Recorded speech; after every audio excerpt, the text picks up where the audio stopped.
হঠাৎ যদি যুদ্ধ শুরু হয়, বাংলাদেশ কি নিজেকে রক্ষা করতে পারবে, নাকি বড় শক্তির সামনে টিকতে কষ্ট হবে? আজ আমরা জানব বাংলাদেশের সামরিক প্রস্তুতির বাস্তব চিত্র।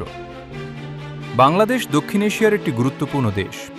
স্থল, আকাশ এবং সমুদ্র তিন দিক থেকেই নিরাপত্তা নিশ্চিত করতে কাজ করছে বাংলাদেশের সামরিক বাহিনী।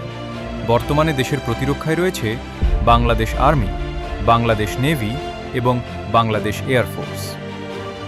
বাংলাদেশ আর্মি দেশের সবচেয়ে বড় সামরিক শক্তি। হাজার হাজার প্রশিক্ষিত সৈনিকের পাশাপাশি রয়েছে আধুনিক ট্যাঙ্ক, আর্টিলারি ও কমান্ডো ইউনিট। বিশেষ করে সীমান্ত নিরাপত্তা ও সন্ত্রাসবিরোধী অভিযানে আর্মির দক্ষতা অনেক বেশি। জাতিসংঘ শান্তিরক্ষা মিশনেও বাংলাদেশের সেনাবাহিনী বিশ্বের অন্যতম সেরা হিসেবে পরিচিত।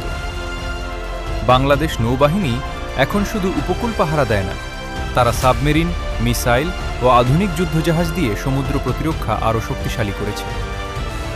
অন্যদিকে বিমান বাহিনীর হাতে রয়েছে যুদ্ধ বিমান, রাডার সিস্টেম এবং এয়ার ডিফেন্স প্রযুক্তি।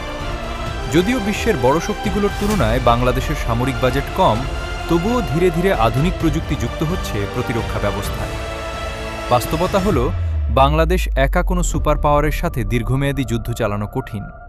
কিন্তু দেশের ভৌগোলিক অবস্থান, বিশাল জনশক্তি এবং প্রতিরক্ষা কৌশল বাংলাদেশকে সহজ লক্ষ্য হতে দেয় না।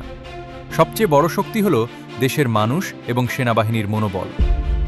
তোমার মতে ভবিষ্যতে বাংলাদেশের সামরিক শক্তি কতটা এগিয়ে যাবে? কমেন্টে তোমার মতামত জানাও।